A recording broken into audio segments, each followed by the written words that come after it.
Hi students, myself Soham sir, a physics teacher at आराध्य classes CTM। पिछला video अपन ने equipotential surface पे पढ़ा था, है ना? देखा ना पिछला वीडियो? नहीं देखा? अरे देख, क्या मजा आएगा, मजा। इक्विपोटेंशियल सरफेस पे पिछला वीडियो अपना था। आज का वीडियो चार्जेस का जो सिस्टम बना होता है, पूरा एक सिस्टम है, उसमें बहुत सारे चार्ज है, 1 2 3 4 इतने सारे चार्जेस हैं। उन चार्जेस की वजह से उस सिस्टम में कितना पोटेंशियल एनर्जी स्टोर हो रहा है, उस पर डिस्कशन है पूरा, है ना? तो दो बढ़िया क्वेश्चन लेंगे, फिर थोड़ा बाहर का प्रैक्टिस करवाएंगे और फिर वीडियो को फिनिश करेंगे। तो अच्छा लेक्चर है, कीप वॉचिंग, जाना नहीं छोड़ के दोस्त। हाँ, और हाँ भी, हर बार वीडियो के एंड में बोलना भूल जाता हूँ, तू कमेंट में लिखा कर कि सर आपका पढ़ाने का तरीका ऐसा है, आप थोड़ा इम्प्रूव करो, अच्छा और बढ़िया है। कुछ ना कुछ कमेंट में लिख भाई, तेरे कमेंट को तरसता हूँ मैं ये वीडियो तेरे तक पहुँचाने का पैसा नहीं ले रहा हूँ, फ्री में पहुँचा रहा हूँ। यूट्यूब पे सब देख सकते हैं वीडियो फ्री में, तो कमेंट का तो हकदार हूँ कि नहीं बे? तो लिखने का कमेंट बॉक्स भर जाना चाहिए पूरा। सोहम सर के वीडियो है यार, क्या करते हो? चलो आ जाओ। Electric potential energy of the system of two charges, मतलब दो चार्जेस का कोई सिस्टम है। जैसे ये रहा, ये पूरा एक सिस्टम है, उसके अंदर दो चार्जेस हैं, Q1 और Q2, ठीक है? इस सिस्टम का पोटेंशियल एनर्जी क्या होगा?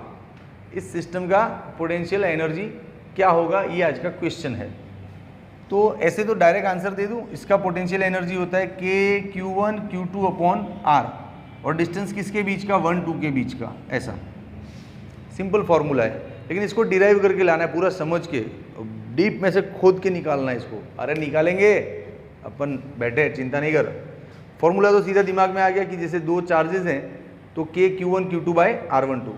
अब इसका डेरिवेशन समझाता हूँ कि कैसे आया ये फॉर्मूला। देख, सपोज यहाँ पे दो चार्जेस है Q1 और Q2। मैंने बोल दिया कि इस सिस्टम के अंदर पोटेंशियल एनर्जी इतना पड़ा है, K Q1 Q2 upon R12। Very good, बढ़िया बोला सर, मज़ा आ गया। लेकिन इसके अंदर पोटेंशियल एनर्जी आया कहाँ से? किसने डाला इसके अंदर पोटेंशियल एनर्जी? इंजेक्ट किया या बाल्टी भर के अंदर डाल दिया? पोटेंशियल एनर्जी आया कहाँ से? देख दोस्त, बहुत इस चैप्टर में हर बार समझा चुका हूँ कि पोटेंशियल एनर्जी कोई मामा का घर नहीं है कि ऐसे ही आ गया। कुछ ना कुछ वर्क होता है, इलेक्ट्रिक फील्ड के अगेंस्ट कुछ मेहनत लगती है, वो मेहनत एनर्जी के फॉर्म में अंदर स्टोर होता है। तो इसके अंदर पोटेंशियल एनर्जी है, मतलब किसी न किसी ने इन लोगों पे वर्क किया होगा यहाँ तक लाने के लिए, वो वर्क इनके अंदर स्टोर हो गया इन form of potential energy in electric form. समझा? तो इसके अंदर पोटेंशियल एनर्जी है, लेकिन आया कहाँ से? तो बोलने का कि सर पता नहीं आया कहाँ से, लेकिन किसी न किसी ने बेचारे ने इनको यहाँ तक लाने में कहीं से न कहीं से ला के यहाँ तक बिठाया, उसमें कुछ ना कुछ वर्क लगा होगा सर। वही वर्क इस सिस्टम का पोटेंशियल एनर्जी बन जाता है ना? तब हमको ढूंढना क्या है? वो वर्क लास्ट में इतना आएगा, सिंपल है ना? ठीक है, तो चलो ढूंढते हैं। तब इनको कहीं ना कहीं से लाया गया होगा, तो मतलब पहले ये लोग यहाँ पे नहीं होंगे, तो यहाँ पे नहीं दिखेंगे ना अपने को, कहीं ना कहीं से लाना पड़ेगा इनको। तो कहाँ से लाते हैं? जनरली हम ऐसी जगह से लाते हैं चार्जेस को जहाँ एनर्जी ज़ीरो हो, पोटेंशियल ज़ीरो हो, ऐसी जगह से लाते हैं। और ऐसी जगह का रेफरेंस अपनी टेक्स्ट बुक में इन्फानाइट को बताया गया है। तो सपोज ये इन्फानाइट डिस्टेंस है, यहाँ पे दो चार्जेस पड़े हैं Q1 Q2, उनको इधर लाना है। एक को लाते हैं इस P1 पॉइंट पे, दूसरे को लाते हैं इस P2 पॉइंट पे, ठीक है? चलो Q1 को पहले इधर लाएंगे, ऐसे टिंग टिंग टिंग टिंग टिंग टिंग लेके आए और यहाँ पे लाके बिठा दिया, तो कुछ ना कुछ वर्क लगा होगा। लेकिन Q1 को लाने में वर्क ज़ीरो होगा, यहाँ से यहाँ तक लाने में जो वर्क है वो ज़ीरो। अब तू बोलेगा सर ज़ीरो क्यों? अरे बेटा, इलेक्ट्रिक फील्ड के अगेंस्ट कुछ मेहनत लगती है ना, वो वर्क कहलाता है। लेकिन यहाँ तो इलेक्ट्रिक फील्ड नहीं है, इलेक्ट्रिक फील्ड है ही नहीं, क्योंकि अभी तो एक ही चार्ज लाया ना, दूसरा तो उधर ही पड़ा है इन्फिनिट पे। इधर तो देख, इसको लाने से पहले तुझे यहाँ पे कहीं चार्ज दिख रहे हैं? कोई इलेक्ट्रिक फील्ड तेरे को दिख रहा है? नहीं दिख रहा है, मतलब यहाँ इलेक्ट्रिक फील्ड है ही नहीं। तो इलेक्ट्रिक फील्ड के अगेंस्ट तो कुछ हुआ ही नहीं है, तो इलेक्ट्रिक फील्ड के अगेंस्ट कोई वर्क नहीं हुआ, तो फिर वर्क क्या समझना है, जीरो। हाँ, ऐसा होता है जैसे तुझे 10 चार्जेस लाने हैं, इन्फानाइट पे 10 चार्जेस पड़े, उनको इधर सिस्टम में लाने हैं, तो जो सबसे पहला चार्ज तू लाएगा उसके लिए वर्क हमेशा जीरो होगा, क्योंकि सबसे पहला जब ला रहा है तब उधर और कोई है नहीं, इलेक्ट्रिक फील्ड प्रोड्यूस करने वाला कोई चार्ज है ही नहीं, तो इसको कुछ इलेक्ट्रिक फील्ड रेजिस्ट करेगा ही नहीं, सीधा घुस जाएगा और बैठ जाएगा, Q1 अपनी जगह पे बैठ गया। हाँ, जब दूसरा वाला लाएगा तब प्रॉब्लम होगा, क्योंकि पहले वाला ऑलरेडी बैठा है चार्ज, वो चार्ज अपना इलेक्ट्रिक फील्ड छोड़ेगा और दूसरे वाले को वो ट्रबल करेगा, इसलिए अगेंस्ट में वर्क होगा, तब वर्क कंसीडर होगा। लेकिन जब भी पहला लाना है तो 1 करोड़ पार्टिकल चार्ज को यहाँ पे ले आ, लेकिन जब भी पहला लाएगा तो इलेक्ट्रिक फील्ड उसको तकलीफ नहीं देगा, क्योंकि होगा ही नहीं उधर। हाँ, फिर पहले के बाद जब दूसरा लाएगा तो पहले का इलेक्ट्रिक फील्ड उसको ट्रबल करेगा और दूसरे को अपनी जगह पे बैठने देगा। फिर तीसरा लाएगा तो पहला दूसरा दोनों का इलेक्ट्रिक फील्ड उसको ज़्यादा ट्रबल करेगा, तो ज़्यादा मेहनत लगेगा। फिर जब चौथे को लाएगा तो 1 2 3 इन तीनों का इलेक्ट्रिक फील्ड उसको ट्रबल करेगा, समझा। हाँ, तो जैसे जैसे चार्जेस ज़्यादा लाते जाते वैसे इलेक्ट्रिक फील्ड ज़्यादा ट्रबल क्रिएट करता है अपोजिट में, है ना। हाँ, तो मोरल ऑफ द स्टोरी, जब पहला चार्ज लाना है तब कोई वर्क लगता नहीं है, इसलिए पहला चार्ज को लाने में वर्क लगेगा जीरो। तो यहाँ पे Q1 को लाके अपन ने बिठा दिया।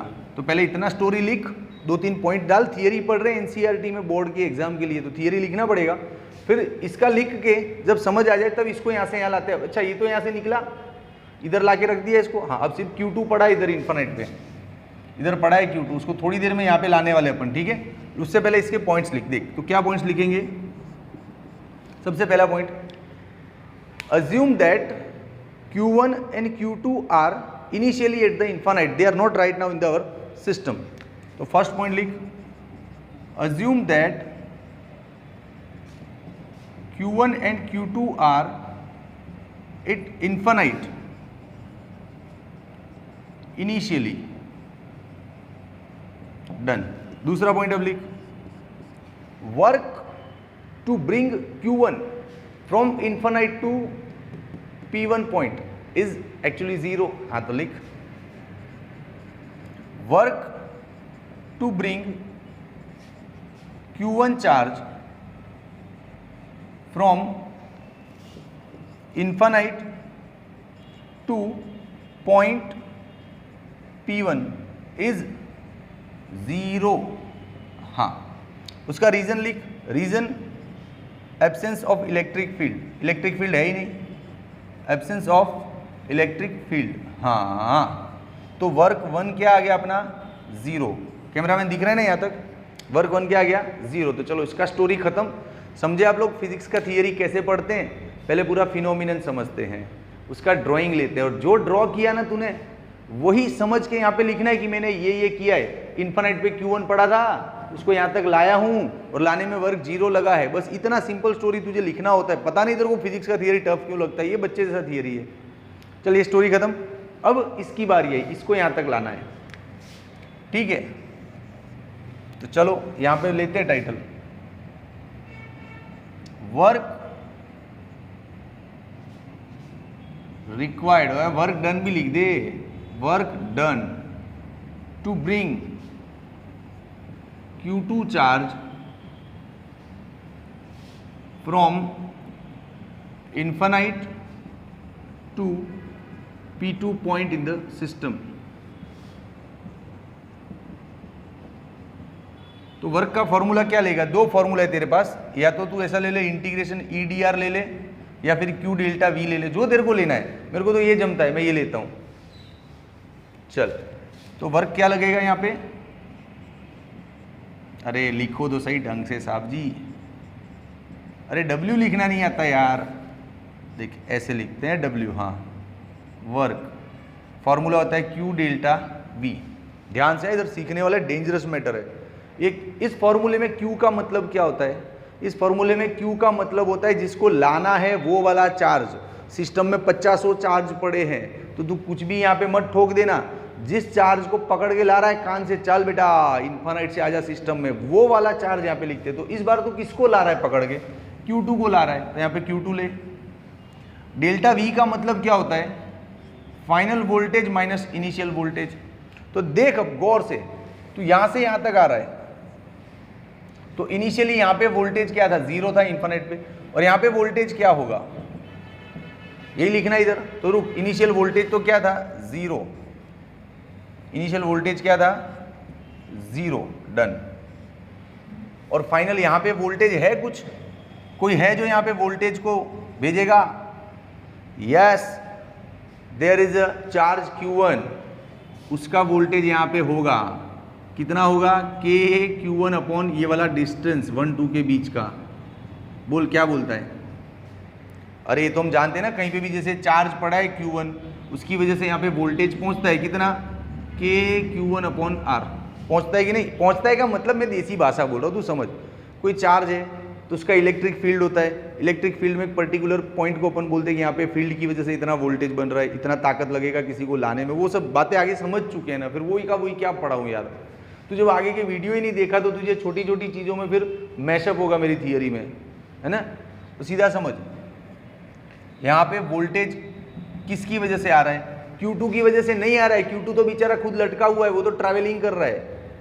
तो जब तक Q2 यहाँ पे आके बैठ नहीं जाता उसका वोल्टेज तो कंसीडर ही मत कर, और उसका खुद पे थोड़ी वोल्टेज लगता है। हाँ मान ले Q2 यहाँ पे आ गया, उसके बाद इधर इन सब जगह पे Q2 का वोल्टेज लगेगा, लेकिन खुद का थोड़ी लगेगा यार। हाँ ओके, तो जब यहाँ पे पहुँच रहे तो उस वक्त वोल्टेज एक ही जगह से पैदा हो रहा है, Q1 से, इधर से, वो ये रहा, तो K Q1 अपॉन R12। अच्छा ये जगह इसलिए छोड़ी थी क्या, कि electrostatic potential means voltage at P2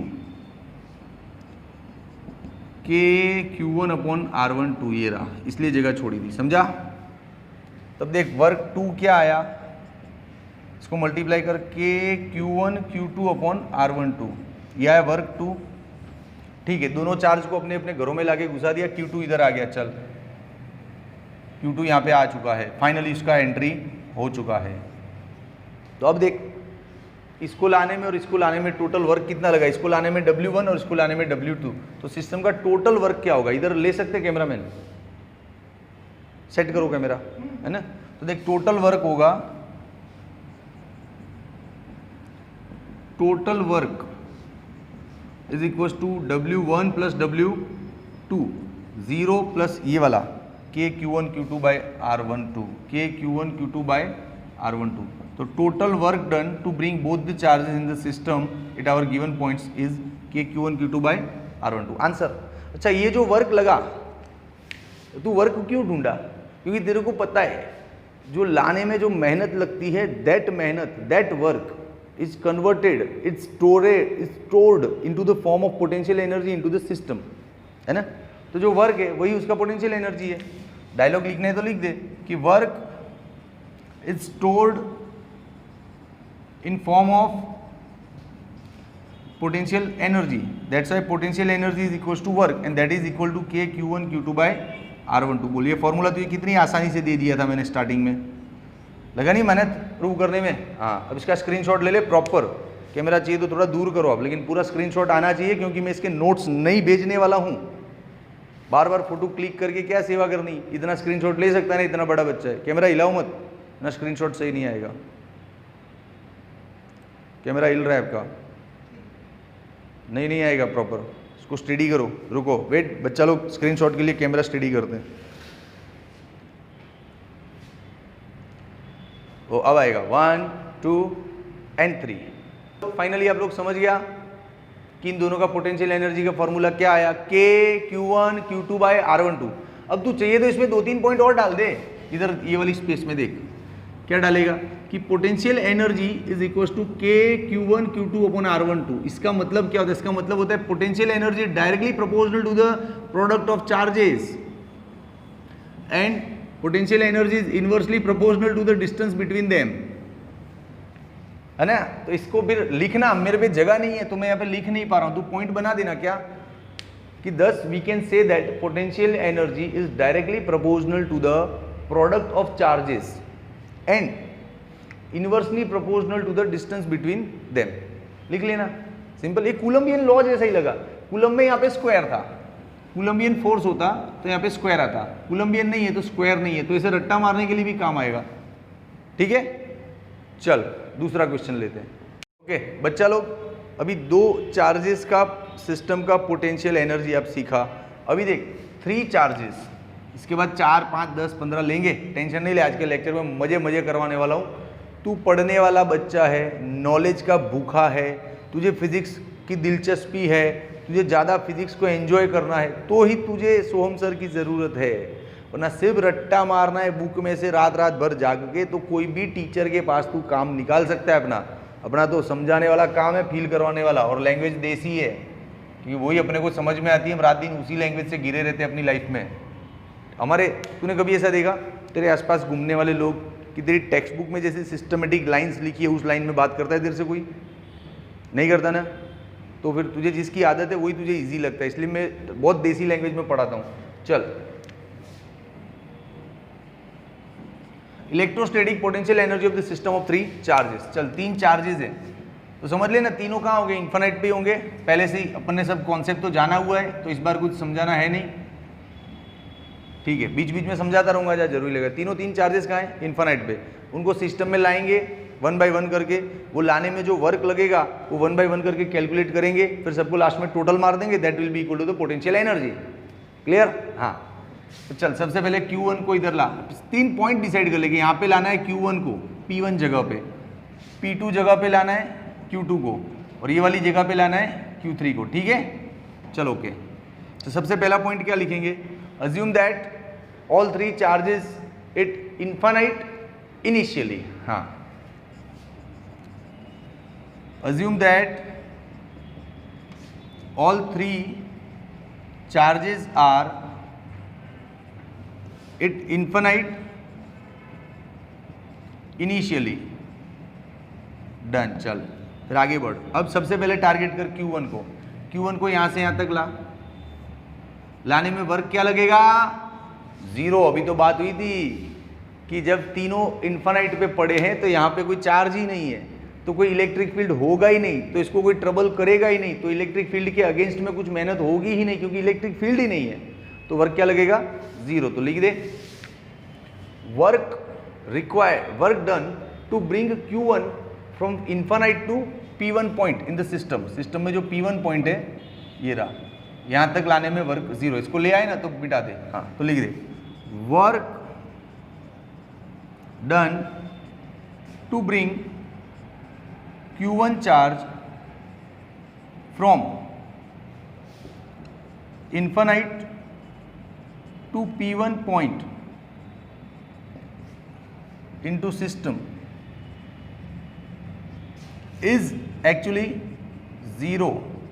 तो लिख दे, work 1 is actually 0। Done. Okay, हो गया तेरा फर्स्ट पोर्शन। Q1 को ले आया तू, जलसा कर। अब Q1 घर में आ चुका है। अब किसकी बारी? Q2 की बारी। तो Q2 को यहां से यहां तक लाएंगे। इलेक्ट्रिक फील्ड इस बार ट्रबल करेगा किसका? इसका इलेक्ट्रिक फील्ड होगा ना ऐसे फैला हुआ, हाँ, वो इस Q2 को ट्रबल करेगा, तो इलेक्ट्रिक फील्ड के अगेंस्ट वर्क होगा, तो काउंट होगा, कैलकुलेट होगा, we can compute that. Let's compute. चलो,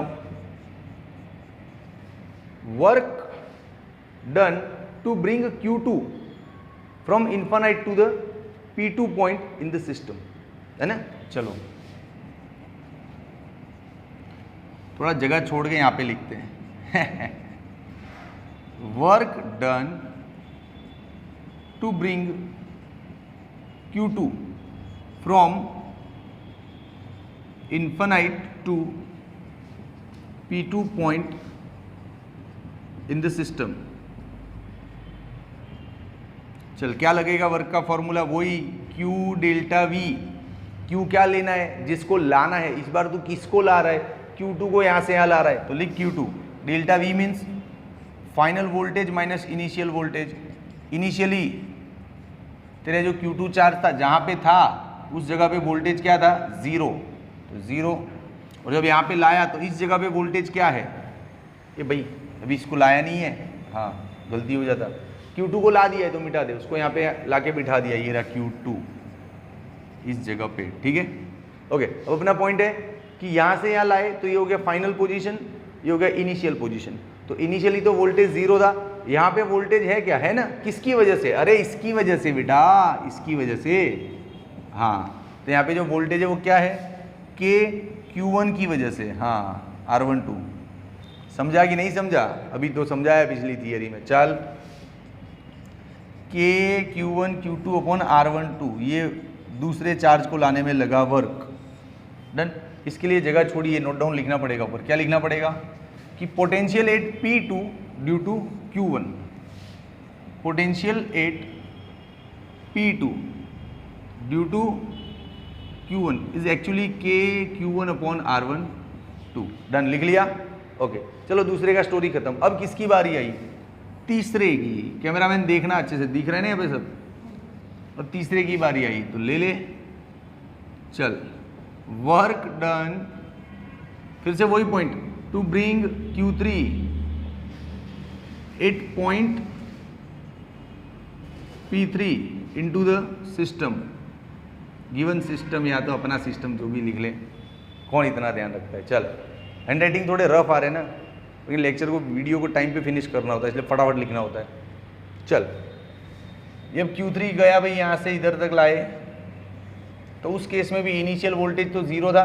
यहाँ पे जो वोल्टेज है, फाइनल वोल्टेज, वो तुझे काउंट करना पड़ेगा। यहाँ पे वोल्टेज किसकी वजह से? एक तो इसकी वजह से होगा, ये रहा के Q2 की वजह से। ये डिस्टेंस क्या है? R23 के बीच का डिस्टेंस, हाँ, इसकी वजह से है। इसकी वजह से भी होगा ना, दो जनों की वजह से वोल्टेज आ रहा है, एक तो यहाँ से आ रहा है, एक यहाँ से आ रहा है। देख, दो जनों का वोल्टेज है, तो इसका जो वोल्टेज होगा वो होगा के Q1 अपॉन ये वाला डिस्टेंस R13, ये 3 पोजीशन है तेरा, हाँ बोल। तो यही वोल्टेज वाला ही पोर्शन टफ था। देख, तो electrostatic potential at P3 due to Q1 and Q2 is exactly के Q1 R13 के Q2 अपॉन R23। चलो वर्क का ले ले counting, Q3 delta V final minus initial, final ये रहा। बच्चा समझ में आना चाहिए, सोम बाबा का लेक्चर है, इसको अंदर मल्टीप्लाई कर।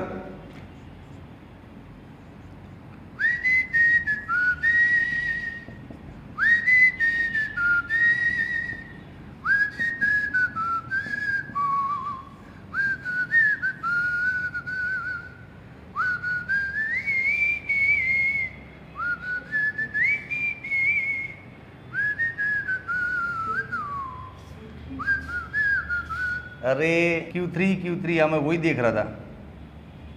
कैमरामैन को भी समझ में आ गया, बोलो। कैमरामैन को भी पता चल गया कि सर ने 2-3 मतलब बहुत अच्छा पढ़ाया रे, very good, thank you cameraman. चल, अब देखो तीनों वर्क हो गए 1 2 3। अब टोटल वर्क, अब जगह कम है, मैं मारवाड़ी की तरह, I am also Marwari basically. Total work के लिए इन सबका समेशन कर दो, W1 प्लस W2। कैमरामैन थोड़ा क्लोज करना, इधर छोटी जगह में लिख रहा हूँ, 0, और ये हो गया आपका के Q1 Q2 अपॉन R12, फिर ये हो गया के Q1 Q3 अपॉन R13। भाई छोटा हो रहा है, कैमरा क्लोज करना आप। ये हो गया टोटल वर्क। जो टोटल वर्क है वही पोटेंशियल एनर्जी है, लिख दो फिर से। कौन मेहनत करेगा, ये जो है वही है कि नहीं?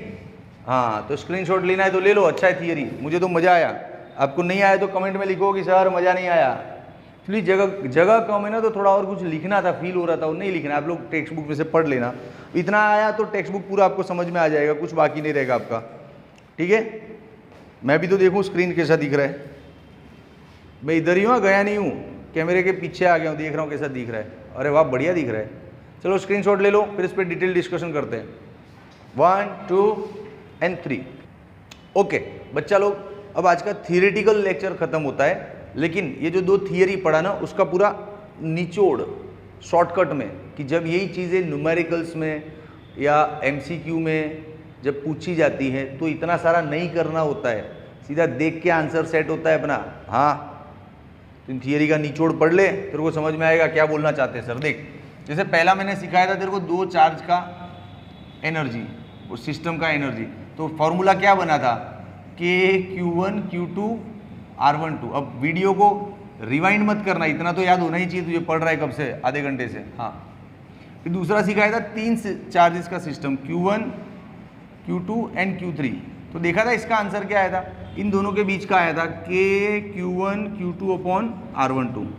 फिर इन दोनों के बीच का आया था KQ2 Q3 अपॉन R23, फिर इन दोनों के बीच का आया था KQ1 Q3 अपॉन R13। तो डायरेक्ट तेरा आंसर तो आ रहा है, इतना लंबा चौड़ा थियरी कहाँ पढ़ रहे हैं, पैटर्न याद रख ले कि जितने भी चार्जेस हैं हर एक दो के बीच में पोटेंशियल एनर्जी होता है और उसमें तीसरे का डिस्टर्बेंस नहीं होता, इन दोनों का ही होता है। जब इन दोनों का है तो इन दोनों का ही होगा, जब इन दोनों का है तो उन दोनों का ही होगा।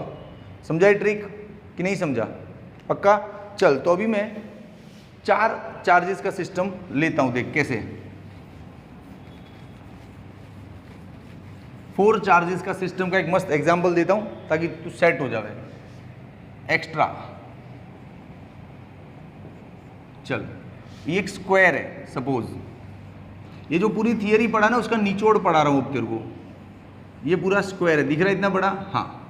यहाँ पे सपोज एक चार्ज है Q, यहाँ पे है Q, यहाँ पे है Q, यहाँ पे है Q, ये है Q1, ये है Q2, ये है Q3, ये है Q4। ये 4 चार्जेस है, देख 1 2 3 एंड 4। सपोज ये लेंथ है L L L L, तो ऑब्वियसली ये क्या होगा? तो according to Pythagoras this will be √2L। इसका और इसका पाइथा करेगा तो ये हो जाएगा पाइथागोरस। हाँ, फिर ये भी उतना ही होगा √2L, मतलब डिस्टेंस सारे डिसाइड हो गए। अब क्वेश्चन है इस सिस्टम का पोटेंशियल एनर्जी निकालो। इस सिस्टम का पोटेंशियल एनर्जी निकालो। निकालते ना, जितने कपल बन रहे हैं 1 2 1 3 1 4 उन सब का बनाने का। देख इन दोनों के बीच का पोटेंशियल एनर्जी ले ले, KQ1 Q2 अपॉन L। ये 1 का इसके साथ सेटल हो गया, डन। अब 1 का इसके साथ कपल बन रहा है तो ले ले KQ1 Q3 अपॉन इनके बीच का डिस्टेंस √2L। फिर 1 का इसके साथ भी सेटल हो रहा है, देख KQ1 Q4 अपॉन L। तो 1 का सबके साथ पेयर बन गया पोटेंशियल एनर्जी में। अब 1 को भूल जा थोड़ी देर, 1 है ही नहीं। अब 2 को पकड़, तो 2 का देख इसके साथ पेयर नहीं बना था तो बनाते KQ2 Q3 अपॉन L बन गया। फिर 2 का इसके साथ पेयर बनाओ KQ2 Q4 अपॉन √2L बन गया ना। 2 का इसके साथ नहीं बनाना है क्योंकि 1 2 का पेयर तो यहाँ पे बन गया था। तू 2 का इसके साथ बना रहा है, इसके साथ बना रहा है, इसके साथ मत बना क्योंकि ये तो बन चुका है पहले KQ1 Q2 है ना। हाँ ओके, तो 2 का हो गया, उसको भूल जाओ। अब कौन बचा? 3 और 4 ना, तो बना दे KQ3 Q4 अपॉन L। तो ये पूरे इस सिस्टम का पोटेंशियल एनर्जी ये आया। बोल क्या बोलता है? 4 चार्जेस हैं तो ये आएगा पोटेंशियल एनर्जी। क्लियर? तो आई होप कि पूरा जो थियरी पढ़ाया उसका सारा निचोड़ ये 2 क्वेश्चन में तेरे को समझ में आ गया। बराबर है ना? 3 और 4 के बीच का हो गया सेटिंग। अब 3 को मिटा दो, 4 के ओके, डन है। ओके, स्क्रीनशॉट ले लो एंड प्लीज राइट डाउन। अब चल फोकस इधर कर, कमेंट में लिखो रे, कुछ तो लिखो, शेयर करो, सब्सक्राइब करो, हाँ और लाइक भी करो। अच्छा, शेयर करने का इसलिए बोल रहा हूँ, अभी देख ज़्यादातर लॉकडाउन का पीरियड है या अनलॉक चल रहा है थोड़ा थोड़ा। बहुत से बच्चे ऐसे जो पेमेंट नहीं दे पा रहे हैं, बहुत से बच्चे ऐसे जो चेक नहीं दे पाते, किसी टीचर के पास कोचिंग में नहीं जा पा रहे हैं क्योंकि उनका फाइनेंशियल कंडीशन स्ट्रांग नहीं है। तो शेयर करने का इसलिए बोलता हूँ कि प्लीज़ हो सके तो अपने पर्सनल अकाउंट्स पे, इंस्टा पे, FB पे शेयर करो ये सब लिंक। तो जो बच्चा फीस देने को कैपेबल नहीं उस तक फ्री में पहुँचेगा एजुकेशन से। तो यूट्यूब पे बहुत वीडियो पड़े हैं लेकिन ये पर्टिकुलर साइंस का वीडियो है तो वो बच्चे को हेल्प मिल सकता है और उसको जो हेल्प मिलेगा उसका पुण्य अपने को मिल सकता है ना। प्लीज़ इसको शेयर करो यार, ये बहुत अच्छा काम है। सिर्फ मेरी चैनल की स्ट्रेंथ बढ़ाने के लिए नहीं ले, मेरी चैनल की स्ट्रेंथ, मेरे सिर्फ कोचिंग के बच्चे देखते हैं ना मेरा वीडियो तो भी मेरा वॉच टाइम फुल हो जाता है। लो टेंशन नहीं है, समझ। 3-4 महीना हुआ मेरी चैनल को, 1350 सब्सक्राइबर हो गए सिर्फ मेरे कोचिंग के बच्चों की वजह से, और कुछ 3000 मिनट वॉच टाइम हो गया है मेरा अब तक। तो मेरी चैनल को कुछ ऐसा प्रॉब्लम नहीं है, लेकिन शेयर करो ना तो बहुत से बच्चों तक पहुँचेगा तो अच्छा ही काम है। ठीक है, टेक केयर। बहुत इमोशनल हो गया, बाय।